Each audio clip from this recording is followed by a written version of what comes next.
Hello friends, welcome to our YouTube channel. मैं संतोष कुमार, आप सभी का बहुत बहुत स्वागत है इस वीडियो में। इस वीडियो में हम बात करेंगे बायोकॉन लिमिटेड के बारे में, उसके बाद V2 रिटेल बी के बारे में और शक्ति पंप के बारे में। ठीक है, एक तो चलिए विदाउट वेस्टिंग द टाइम चलते हैं चार्ट के डिस्कशन के ऊपर। तो देखिए, जहाँ तक है ये बायोकॉन स्टॉक का चार्ट है और मंथली टाइम फ्रेम का इसका टाइम पीरियड है। इसने इस रेंज को ब्रेक किया, यहाँ से इसमें एक अच्छी जर्नी बनी, यहाँ पे थोड़े दिन कंसोलिडेट करके फिर इसने इस रेंज को ब्रेक किया। ध्यान से देखिए आप, ब्रेक करने के बाद यहाँ से फिर ये ऊपर गया और इस जोन पे आके इसने इसको प्रॉपर सपोर्ट लिया और यहाँ से फिर ये निकला। तो यहाँ अगर हम थोड़ी देर के लिए चार्ट को जूम करते हैं और जूम करके देखते हैं तो यहाँ भी इसने एक पैटर्न बनाया है। पैटर्न को ब्रेक किया, रीटेस्ट किया, फिर ऊपर निकला। अब फ़िलहाल में बायोकॉन में क्या करना चाहिए, ठीक है दोस्तों। तो हमें अब इसके लेफ़्ट साइड का डेटा का कुछ ज़रूरत है नहीं, क्योंकि मैंने समझाने के लिए सिर्फ बनाया था। अगर हम इसको वीकली टाइम फ्रेम पे शिफ्ट करते हैं तो देखिए किस तरीके से यहाँ पे इसने एक डब्लू पैटर्न बनाया है। अगर चाहें तो इसको कप विथ हैंडल भी बोल सकते हैं, ठीक है। और कप विथ हैंडल का इसने ब्रेकआउट दिया। ब्रेकआउट देने के बाद यहाँ से फिर ये ऊपर निकला है और यहाँ जाने के बाद दोबारा से फिर उसी पैटर्न को ये कायम कर रहा है। बट अभी प्रॉब्लम क्या है इसमें, अगर वीकली टाइम फ्रेम पे हम देखते हैं तो वीकली टाइम फ्रेम पे ये क्या दर्शा रहा है हम लोग को कि यहाँ पे अभी अगर हमें करना है तो क्या करना चाहिए। तो मैं 1 मिनट के लिए लाइन को थोड़ा सा देर के लिए रिमूव करता हूँ। तो देखिए, जब तक ये वीकली टाइम फ्रेम पे इस लेवल को नहीं ब्रेक करता है 395, तब तक ये वीकली टाइम फ्रेम पे एक ब्रेकआउट सून स्टॉक है जो ब्रेकआउट करने के कगार पे है। और किसको ब्रेकआउट करेगा, तो जो यहाँ पे इसका ये रेजिस्टेंस है 395 का, उसको ये ब्रेकआउट करने के कगार पे है। अब आते हैं डेली टाइम फ्रेम पे। डेली टाइम फ्रेम पे मैंने देखा था इसमें कुछ पैटर्न ऐसा बन रहा था। तो अगर हम डेली टाइम फ्रेम लगाते हैं तो देखिए, हमें डेली टाइम फ्रेम में सिर्फ इतने से हमें काम है, ठीक है। तो डेली टाइम फ्रेम पे हम इसको दो तरह से लाइन ड्रॉ करके अगर देखते हैं तो पहला लाइन हमारा ये है, ठीक है। अगर ये इस लाइन को ब्रेक करता है, 377 को ब्रेक करने में सक्सेस रहा, तो ये ऊपर जाएगा, क्योंकि देखिए ट्रेंड लाइन के पास से यहाँ रिजेक्ट हुआ है। आप पक्का देख सकते हैं, यहाँ पे कोई इसमें मतलब कि डाउट नहीं है। यहाँ पे इसने 3 और 3 6 कैंडल दम लगाया और नॉर्मल सी बात है, जाहिर सी बात है कि 100 में 95 स्टॉक अपने रेजिस्टेंस को पहली बार में ब्रेक नहीं करते हैं और थोड़ा नीचे आने के बाद डाउनफॉल लेके फिर दोबारा से दम लगा के फिर दोबारा उसको ब्रेक करते हैं। और यहाँ पे हम अगर वॉल्यूम का कन्फर्मेशन लें तो वॉल्यूम भी हो ही रहे हैं। अब इस शेयर में उस तरीके का पागल घोड़े की तरह नहीं दौड़ेगा, लेकिन फिर भी स्टॉक अच्छा है। और अगर देखा जाए इसका फंडामेंटल, तो मैं शॉर्ट में ही देख लेता हूँ, रिजल्ट से ही काम है ना। मैं बायोकॉन,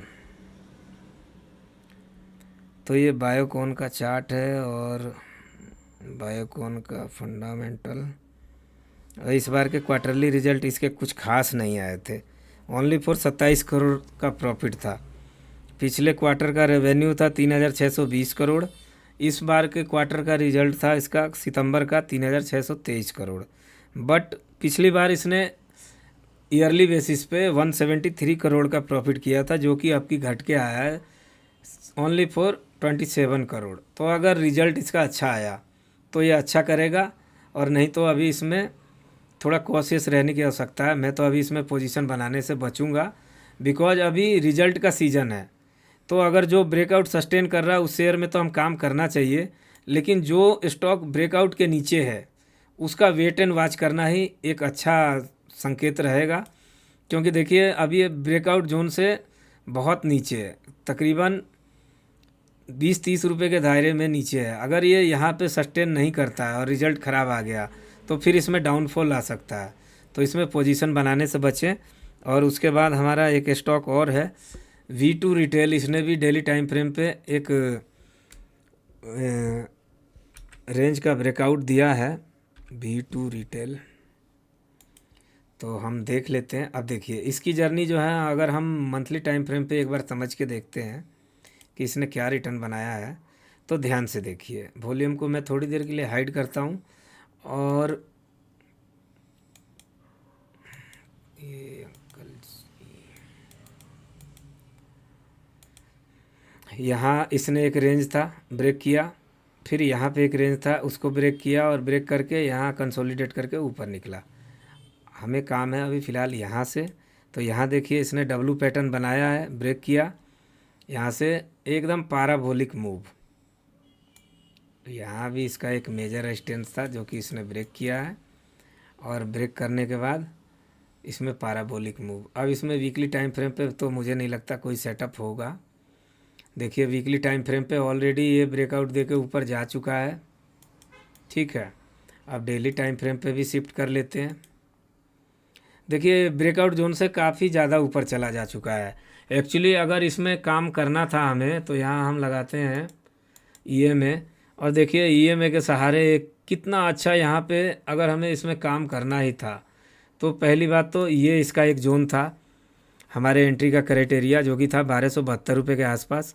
उसके बाद इसने जो अपने मेजर रेजिस्टेंस को तोड़ा, वहाँ से ये इस जोन पे भी हम ले सकते थे इसको, और छोटा सा स्टॉप लॉस हमें यहाँ मेंटेन करना पड़ता, जो कि था 1445 रुपये के आसपास, और हमारा एंट्री का क्राइटेरिया होता 1490 रुपये के आसपास।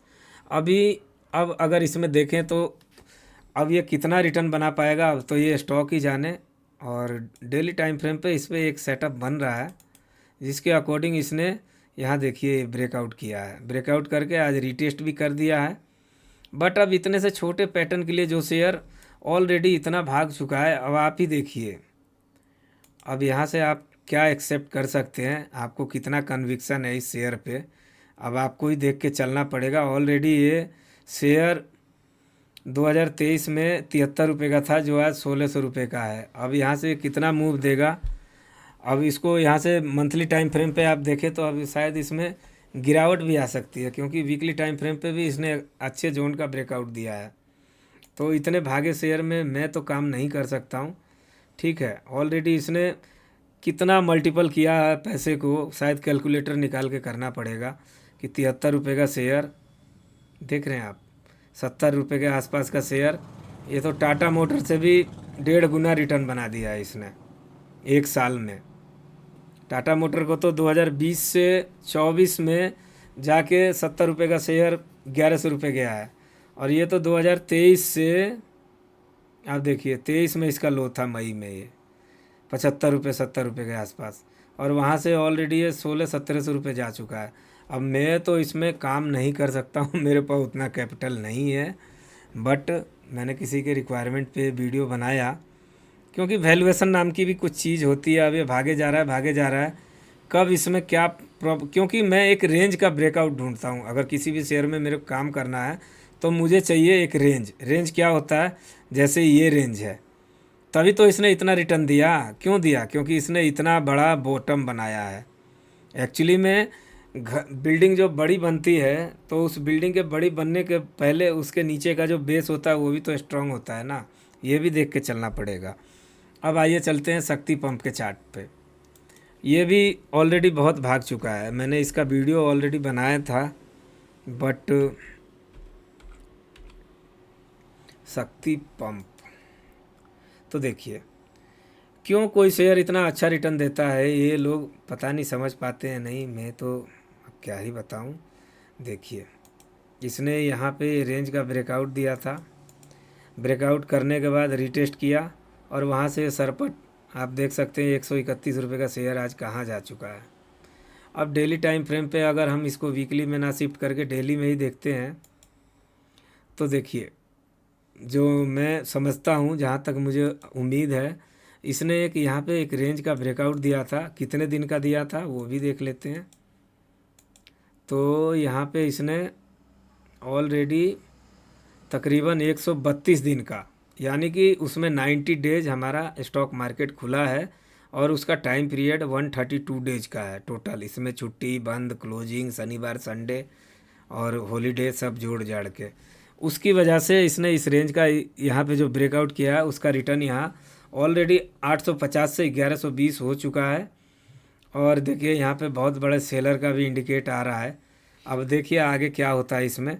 मैं अगर काम करना होता तो मेरे काम करने का जोन ये था, चाहे वो डेली टाइम फ्रेम हो या मंथली टाइम फ्रेम हो, मैं ब्रेकआउट पे काम करता हूँ और ब्रेकआउट के नीचे जोन बेस हो या उस कैंडल का स्टॉप लॉस डाल के अपने डिसिप्लिन के साथ काम करता हूँ। शेयर भाग रहा है, भागने दीजिए, मेरे सेटअप के अकॉर्डिंग बैठेगा तो मैं काम करूँगा, नहीं तो वो भागता रहे, मुझे कोई दिक्कत नहीं है।